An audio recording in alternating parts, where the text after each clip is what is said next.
take it. Okay. So we will be walking through progress to date on the Teacher Excellence Initiative. And so starting here, you see we have branded the teacher evaluation system. Previously it was noted at times as TES. I will refer back to this at a later slide. But when you see this graphic, it is referring to the teacher evaluation system.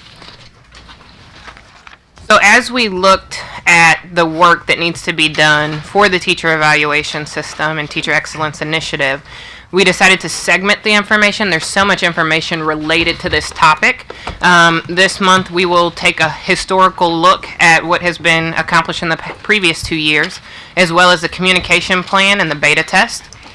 In November, we'll look at the performance rubric and achievement template. February, the strategic compensation plan. March, principal and teacher training guidelines and parameters. And then in April, we'll provide a summary progress report. So today's focus, again, will be a historical look back, as well as the communication and beta test.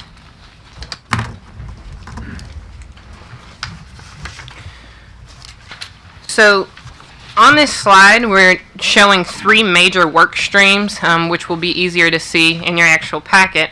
On the beta test, the prep for implementation, and communications.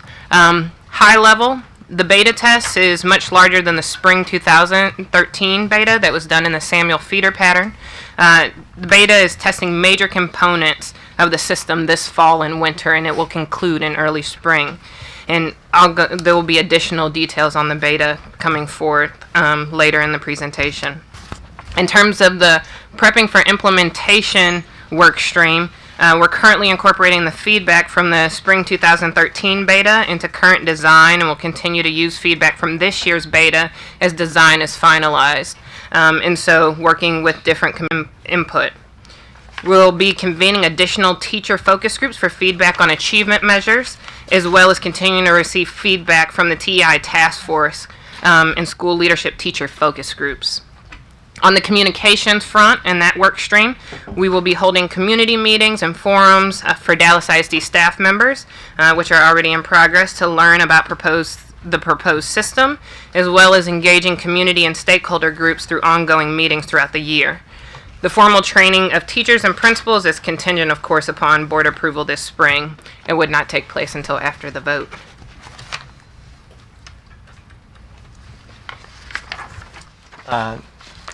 So I'll just provide hopefully a short summary of what's happened over the last 2 years. So at periodic times you've seen members of the District Management Council here for the last 2 years.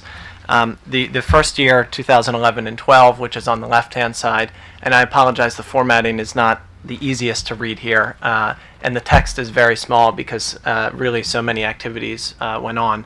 But in the first year, I really think of it as a year of stakeholder engagement in order to start to build the design of the system.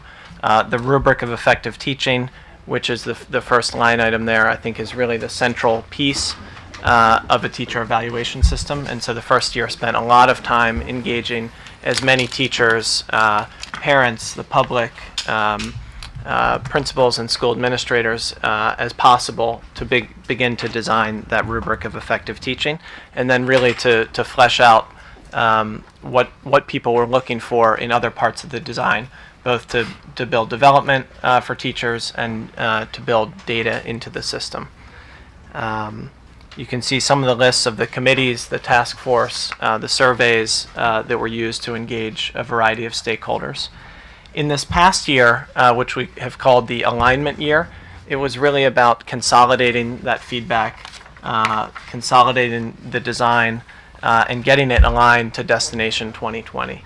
And so the same committees continued. That you can see the list of lots of surveys and committees that were where feedback was received and sought from, in order to update that rubric of effective teaching, to get more specific about what the observations and other components will look like, and to start to build the data called the achievement measures portion of the evaluation system. Last spring, some of these tools were put to test in the Samuel feeder pattern, so that was a chance to really put things into action and get some real feedback from teachers and school administrators on the design.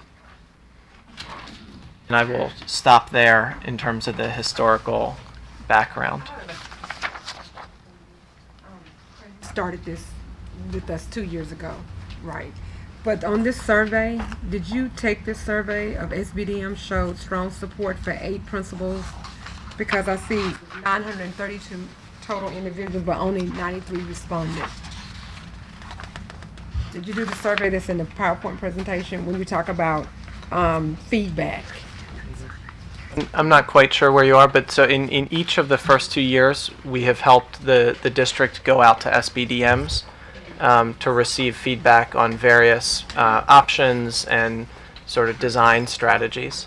And in all cases, we've tried to use that input, the input we have from committees, but also from the SBDM surveys, principal surveys, teacher survey, into sort of where we are today. This particular survey was just from the SBDM people at the school. So what happened if a school did not have a SBDM active?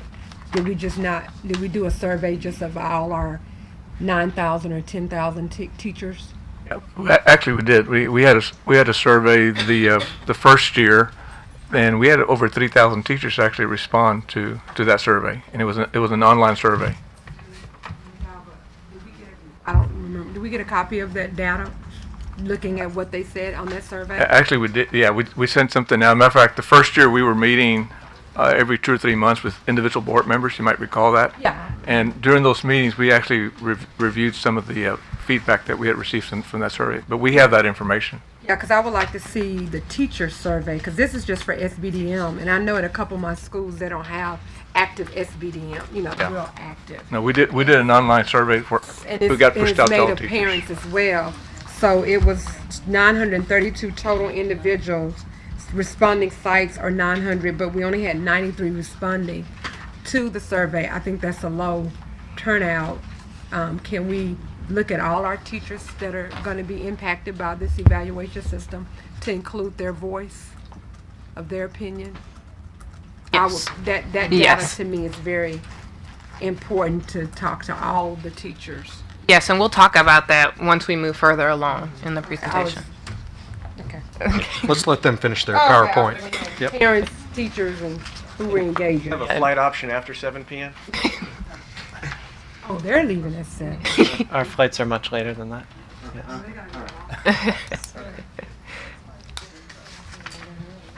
Okay, go ahead. The one other thing I would note is we will keep trying. We wanted to get over 200 SBDMs. We got back 93, I think was the number. In that survey that was mentioned, we had 3,500 teacher responses. We would love to have that, up at 10,000. We'll keep asking and always looking for suggestions as to how to get the response rates up. We think that with 3,500 teachers that we're getting a pretty representative sample, but we need every voice and every opinion. So certainly we'll look for more opportunities. We also have 2 new trustees who may not have been part of that process prior, so hopefully we can come up to speed on a lot of. Absolutely, we can bring to all of you some of the old data and the newer data for you to consider. Also, during that 2011-2012, a notebook was kept for that entire year, month by month. And I believe those notebooks, board services kept them, so you might want to refer back to those if you want to look at specific data. And it was a very intensive notebook with lots and lots of material in it, so it did take it month by month. And of course, I acknowledge there were some trustees who were not on the board. But Maybe, Kay, if you can make sure that those make it to trustees Mitchkay and Jones, that'll help them tremendously. I thought I also heard there was part of an engagement with the trustee in the process, so I didn't want us to not have had the benefit of that part as well, and even just bringing us up to speed more than a notebook or data. Sure, we'd be happy to meet with you individually as great. well. Thank you. Yep, sure. moving right along. So, Yeah. okay. So we move on to the for this school year, which is the what we call the preparation year for implementation. As we move toward next school year, which would be full implementation, and so as we move forward, We will be conducting a beta test in 25 schools. We did a beta test last spring in one feeder pattern where we beta tested certain items. This will be a more expanded beta test and will involve more schools. We will also continue to engage out in the community as well as with teachers and principals at SBDMs as well as the district advisory committee as we move forward. And then, of course, we're looking into 2014-15, which would be full implementation. Should the Teacher Excellence Initiative be approved by the board later in the spring, then next summer we'll move into the training aspect for principals and teachers as we look toward implementation.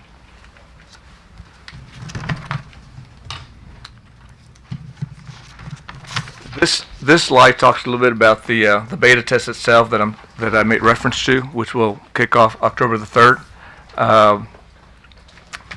Training for the principals and teachers that will participate in this beta test will occur later this month.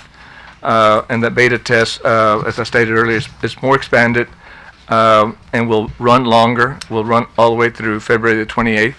And we'll be testing the rubric. We want to see how clear and useful the goal-setting process is. And, of course, we will also be beta testing the student surveys as we move forward. Last spring results, did you produce those results after you did the beta test from there? Yes. Similar thing that we can distribute to you. Right. So referring back to the communication efforts, there's ongoing communication to the staff and community. Various meetings are being held, and there will be continued opportunities to attend forums and have questions answered. Presentations on campuses are planned to increase awareness and clarify questions that teachers and campus-based employees may have about the Teacher Excellence Initiative. Focus and advisory groups will provide ongoing feedback on the design as it becomes finalized. We met recently and combined multiple committees to come together for greater input. And a total of over 400 teachers, parents, community group members, central office staff, and teacher association representatives provided input last week on the design, specifically on the weighting of the different components. And so, as I referenced at the very beginning of the presentation, our communications team worked hard to really rebrand and brand the teacher evaluation system as the Teacher Excellence Initiative, hence the new name and logo that was developed over the summer. And this would be the branding for the system if it were to be approved by the board.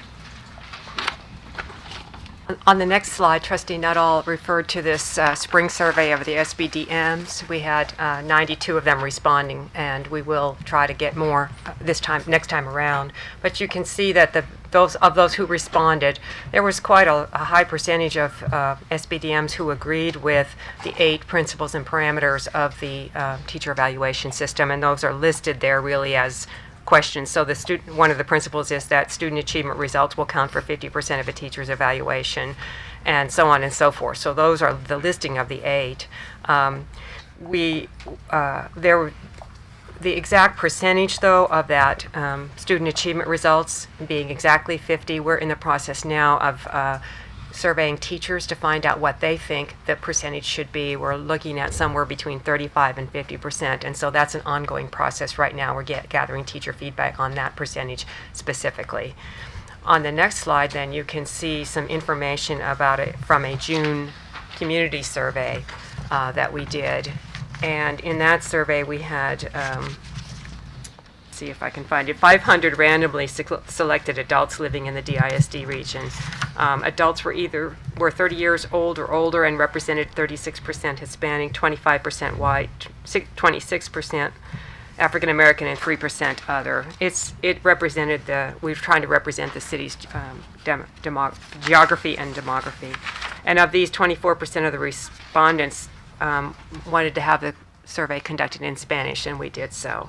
But you can see, again, you have a pretty strong majority with the notion of strategic compensation and agreeing that tying teacher evaluations to student achievement would be beneficial for kids.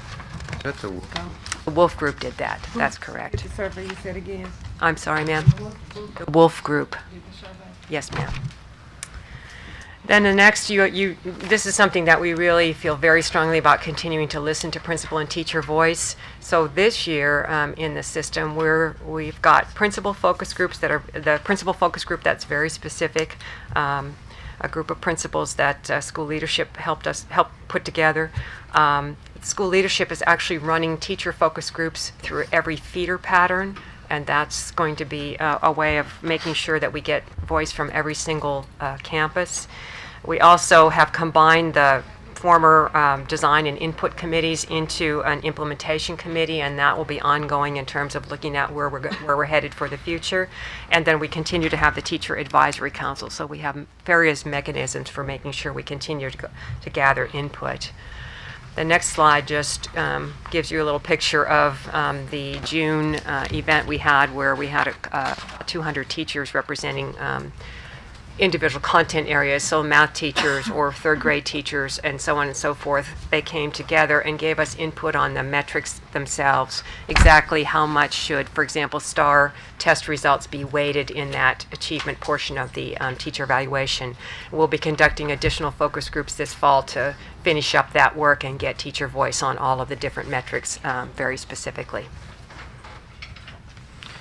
So, as referenced repeatedly throughout, communication is a critical component of this process, in providing up-to-date information for teachers, constituents, community members, etc. on the progress with the Teacher Excellence Initiative. There has been a website launched, hosted by our communications team, which we will use to house updates related to the project, field questions, answer questions, etc. It is very new, so all of the content has not yet been uploaded, and they will be continue to be uploaded and developed throughout the course of this project.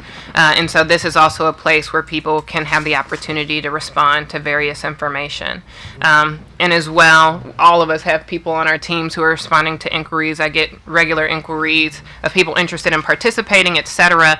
So I have multiple people in my department that are a contact point for people who would like to engage if these vehicles are not working for them. And that will continue to be the case for anybody who would like to get involved. They can contact me directly or anyone on my team. So that actually concludes the presentation, and we will open up for questions, but a thanks as well to Garrett and Dr. Saavedra for our partnership with DMC for the work that's been done as I come into this project kind of late in the game, for all the work that has preceded me in order to get us to this point, and thanks to Dr. Smithko as well for our partnership. Trustees, any questions? Bernadette? When we looked at what student achievement data are we looking at? Are we looking for STAR tests? What is it that we're looking at? It's going to be presented. Trusting that all, we're looking at a wide variety of student achievement information, STAR data for sure, the assessments of course performance, the ACPs, which are the semester exams. In some grade levels and subjects, there may be other assessments that are available. For example, the ISIP in reading might be a possibility for the early grades. For AP teachers, That subject? it is. Thank Data you. with the principal's evaluation, or how's the alignment is working out with the teacher evaluation, principals, EDs, assistant soups on up. So, are we looking at the same data teacher? Yeah, I can answer that question, and there's a great overlap between that. Mind you, not all the achievement metrics have been decided yet. We got a lot of input from teachers over the summer, and we still have a couple more months with teacher focus groups to get it. But so far, what we already know and what we've already seen about the templates for each teacher group, a lot of it overlaps with the principal data. Is the teacher group diverse in years as well as everything and from areas? Are we making sure we're getting Northwest South and diversity in years? And how are we selecting the teacher? Because we're going to do a mass survey to all 10,000 to get the input. How are we selecting the teachers and ensuring voice very much to that point, Trustee Nuttall, what we did is we created a system whereby each executive director, through their feeder pattern, communicated with the principals and asked them at the elementary level to nominate two individuals. Nominate one individual that they were selecting, and then one teacher that was selected by their peers to be the representatives of the campus on this feeder pattern teacher focus group committee. At the high school level, we had three, one selected by the principal, the other by the individuals selecting their peers. So in each feeder pattern, you have a committee of individuals that represent every single campus within the district. Years of teaching and cross sector. Well, I think that just because of the method of selection that you're going to get that level of diversity, because we did not specifically state that as a criteria, but you're certainly going to get a wide variety of individuals when you have that number of individuals being selected and participating. Can we request at the... I know last in the books you used to give, you would give us that, just to make sure we had a diversity of a 1-year teacher. To make sure you have input from all voices of our teacher base, from male, female, Hispanic, Latino, African American, all of it. And do Three key criteria then, sort of the ethnicity, the age, or I should say tenure, years of experience. Years of services, gender. Let us do this. On that. Let us do this. Identify all the individuals, bring them together, see where there are any gaps that we may not be addressing those, and fill in those gaps. Because our point is to allow the representation and the voice to come forward. So the meetings are set, the venues are set, and so the voices that want to participate, certainly they can. And so we'll do that. Again, just during the briefing next month, if you can Sure. just provide that as a little single sheet in the support documentation. Not a problem. Sure. Geography, well, the other was the distribution. Oh, I'm sorry. Geography was another one. That's a good one. It's Oh, they are- it's they are every geography. single school in Every the school. Yeah, district. yeah, you're right. Every single school in the district has a representative. Yes. Anybody else have any more questions? I did. Okay, Elizabeth? Are getting started on the strategic comp plan. I saw that it starts in November, and then there would be a report out, it looks like, in February, and then obviously that would carry through. Can you talk a little more, because I'm looking through the document and I don't see more detail on what is going to be involved? Teacher compensation, ma'am? Sure. So with the strategic compensation component, we were trying to solidify which groups this was going to apply. 100% of teachers will not be a part of this model necessarily on the strategic compensation in the first year of its rollout. And so as we seek to receive 2 years of data on teachers, I'm working with my team, my compensation team, executive director, etc., to start the planning components and the financials of what this would look like, etc. So we are now just starting to deep dive into the compensation, which is why you don't see it till February, because quite frankly, we need more time. And so we will be working to basically crunch the numbers on what this will look like, how many people per bracket, etc., as a result of the teacher excellence. That's all I was trying to get to, is just to understand what's in each time period, and then what are we going to be briefed on. Are we going to be doing any salary surveying or any of the components that would be part of looking at sort of where we are versus the strategic comp? So our The market existing analysis, system, please. yeah, Yes. versus what we're trying to move to. Yes, the market analysis will also be part of the work that we do. Carmen, on the survey that you did, I found it very interesting that 92%, it says, includes all classroom teachers and must be equally rigorous for all grades and disciplines, because one of the concerns that I've heard throughout these past 2 years is that it's relatively easy to get data on the core subjects because you've got your STAR test. But what about the extracurricular, the electives, like you've got your fine arts? How are we going to get how are we going to get something on these? Well, actually, if I could take that one, we actually are working with groups of fill in the blank, all of the elective course subjects, fine arts, the music, PE. We are in the process this year of developing assessments of course performance with those groups of teachers, and they are going to be performance-based assessments. So for physical education, you would actually, have kids perform some of the standards that they're expected to perform on, as well as perhaps do some written work.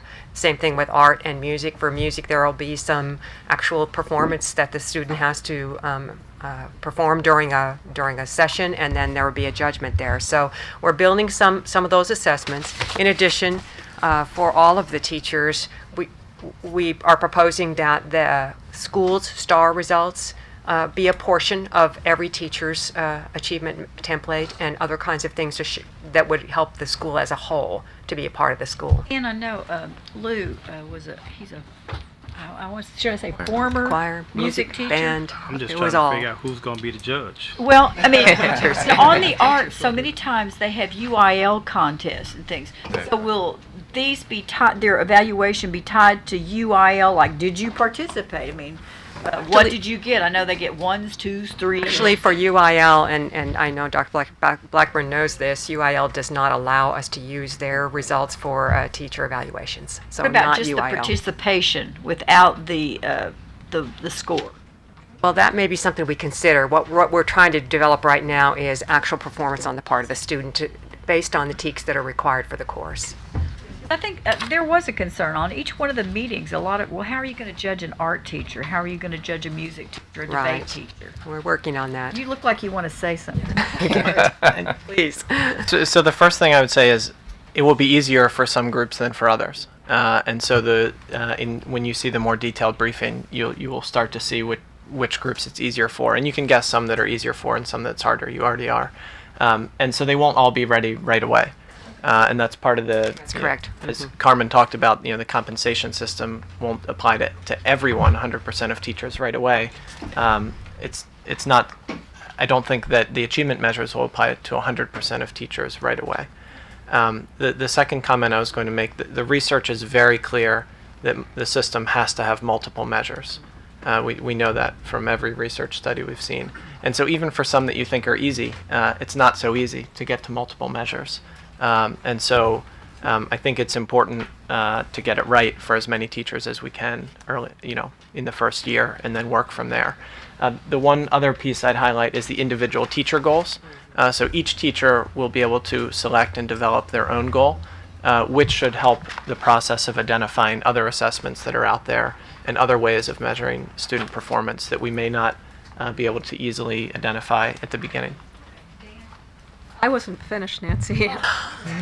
Wait. I thought we'd just take one at a time and then we could always come back to you. I just had two more. I mean, you jumped in and then I didn't get a chance to finish my question. So if it's all right, if it pleases you, I have a request essentially. I saw in the communication, I think it's great, all these different ways in which we're getting the word out. It would be nice if trustees had an opportunity to either do forums or some type of education exchange with the community or with specific groups within their areas of schools, or tie us into maybe another event that's going on for which we can engage as well. I think it's a really good process for us all to be as educated as possible and to work with the community and the stakeholders in this case. So, thank you.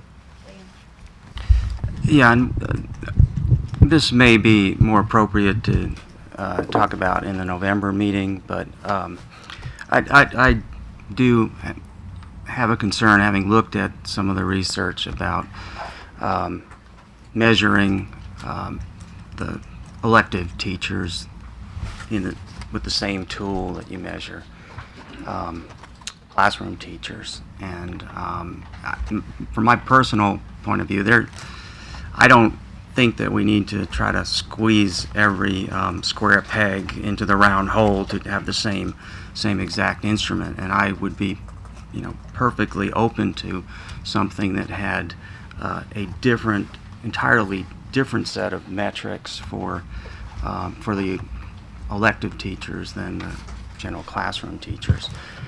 And the second thing that I wanted to ask about was I saw the survey that said that 59% of the teachers who were surveyed thought community members. Oh, there's not one at 59%? 59%, but the survey wasn't of teachers, it was of people in the community. BDM. Two surveys. were to. The 59%, sir, is on slide 11, perhaps. That's the one you want to... That's when But- you're, well, That's the one that's I- up there now. And that was SBDM. So that was from the Site-based SBDMs, decision-making okay. committee, yes, yes, sir. Did they mention any other factors that would be part of the teacher's evaluation? So 50% based on student achievement results, and were there other factors that were mentioned in this survey? The survey didn't really allow for that, but there are certainly 3 factors that the research says should be a part of a teacher's evaluation. and maybe I can jump in just quickly. We just had a survey of the teacher focus group. Was it 400? Over 400 teachers did weigh in on what percentage should be performance, percentage should be achievement, what percentage should be student survey. Then the principal focus group also weighed in on that, and as a result of that input, we're going back to the teachers with a more narrow choice, so that they had a lot of choices, and now they'll have 2 choices related to performance, achievement, and student survey. Okay, I trust we'll be talking about this in more detail in coming November. months. Thank you. One question, because I know you've gone, I was listening in the back. The strategic compensation plan, would that be synonymous with merit pay or pay for performance? Essentially, it's a similar model. So you are looking at how to compensate teachers based on levels of effectiveness. And is that tied to student achievement? Correct. So it is essentially pay for performance. Okay. Trustees? Could I just clarify on that? So the when we talk about 50% or 35% will be based on the student achievement results.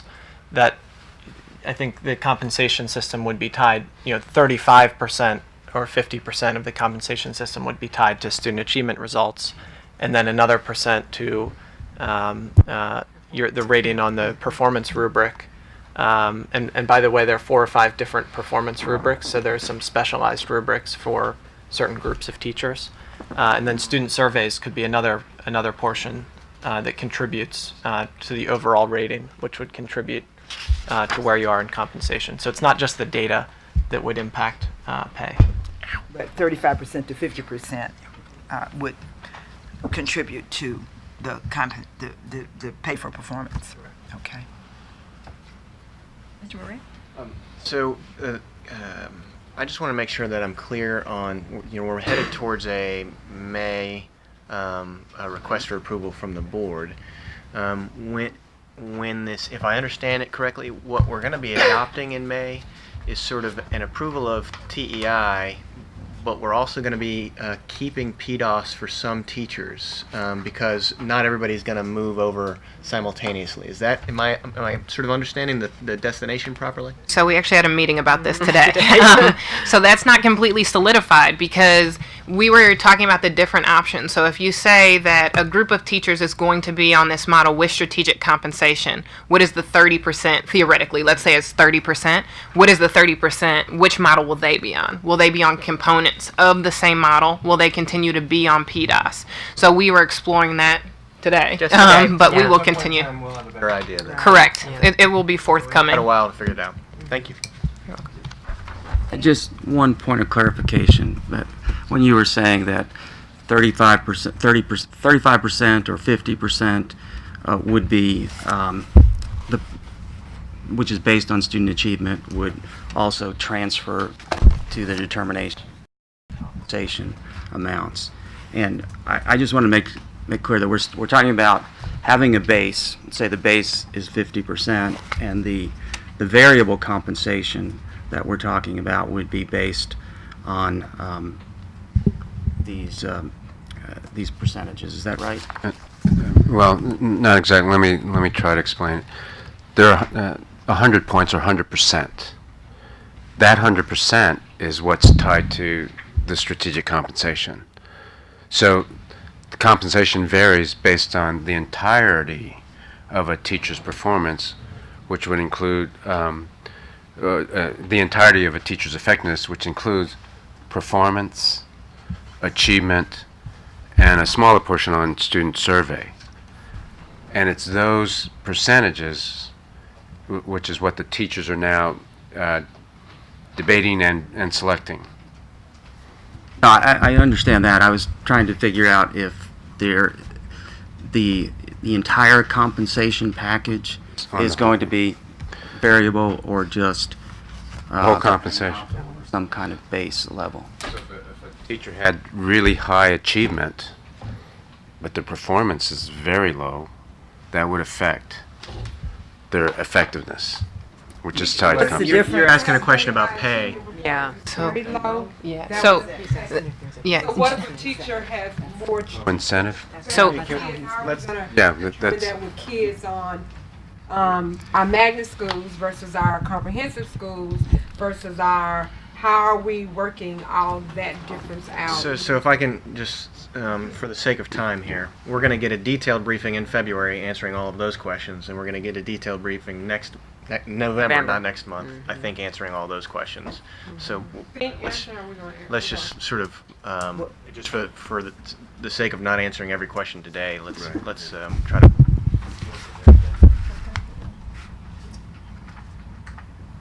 Ms. Ranger? I would like to know the difference in when you say performance and achievement.